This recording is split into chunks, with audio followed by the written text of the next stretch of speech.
भी एक इसका कीवर्ड है, ठीक है। और उसके बाद ये क्या है, टेबल का नाम है। इस टेबल के अंदर से डेटा तमाम का तमाम उठा के ले आओ, इसका मतलब ये है। फिर उसके बाद हमने कंडीशन अगर देनी है तो कंडीशन हमारी वेयर क्लॉज के साथ लगती है। जब हम वेयर लिखेंगे तो इसका मतलब है आगे हम कंडीशन देने वाले हैं। तो हमने कहा सेलेक्ट करके लाओ सारा का सारा डेटा स्टूडेंट्स के टेबल के अंदर से where ID equals to greater than equals to 1, जहां पे आईडी ग्रेटर देन हो और बराबर हो किसके 1 के, and less than equals to 4 से छोटी हो या बराबर हो। अब एंड का ऑपरेटर क्या करता है, एंड का ऑपरेटर जो है वो दोनों कंडीशन के ट्रू होने पे चलेगा। एक भी कंडीशन फॉल्स हो जाएगी तो एंड क्या करेगा, फॉल्स रिटर्न कर देगा, ठीक है।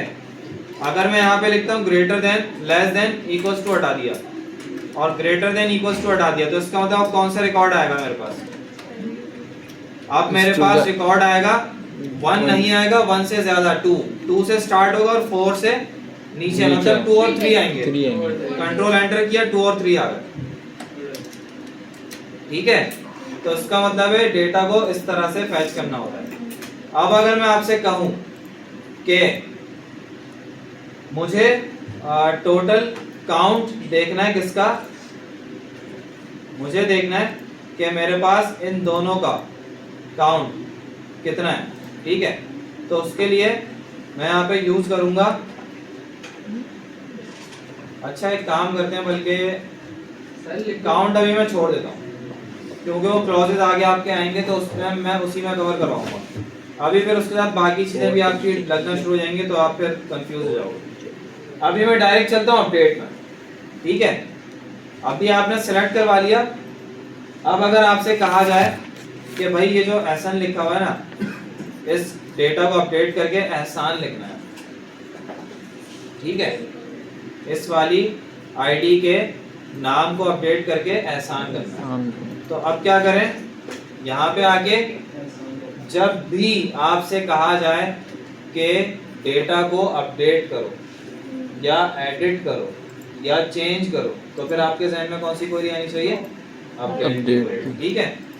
अब आप यहाँ पे अपडेट की क्वेरी चलाओगे, यहाँ क्या आपने लिखा अपडेट, अपडेट के बाद टेबल का नाम, टेबल का नाम क्या है, स्टूडेंट्स, अपडेट स्टूडेंट्स। उसके बाद एक आपका कीवर्ड लगता है सेट, तो आप यहाँ पे लगाओगे सेट, ठीक है। और किसको सेट करना है, स्टूडेंट के नाम को, स्टूडेंट नेम। उसके बाद आपने यहाँ पे इक्वल्स टू लगाना है और नया नाम देना है इसका। तो हमने कहा था इसको रखना है एहसान, ठीक है। लेकिन अब मसला एक आ जाएगा, अगर मैंने यहाँ पे इस तरीके से अपडेट किया ना तो जितना मेरे पास डेटा सबका सब अपडेट हो सबका सब होगा। तो मुझे कंडीशनल बेस्ड करना है काम, मुझे किसकी इंफॉर्मेशन को अपडेट करना है, कंडीशनल एहसान की। अभी जो मेरे पास एहसान है, ठीक है, या मैं उसकी आईडी ले लेता हूँ। तो मैंने यहाँ पे आगे वेयर क्लॉज लगाया, वेयर आईडी इक्वल्स टू 2, इसको स्ट्रिंग में डाल दो, कोई मसला नहीं है। कंट्रोल एंटर करें जी, अच्छा unknown column ID S ID था, एस था, कंट्रोल एंटर चल गया। अब दोबारा से सेलेक्ट की कमांड चला लेते हैं। तो इस तमाम वेयर के क्लॉज को यहाँ तक हटा देता हूँ और ये सिंपल सेलेक्ट की कमांड बन गई, हमारे पास टेबल पूरा आ जाएगा। कंट्रोल एंटर हुआ, एहसान हो गया, यस ठीक है। इसी तरह अगर आपको इसका सिटी अपडेट करवाना है तो क्या होगा, अब आप लोग करके दिखाओ मुझे, इसका सिटी अपडेट करो जल्दी से सॉफ्टवेयर।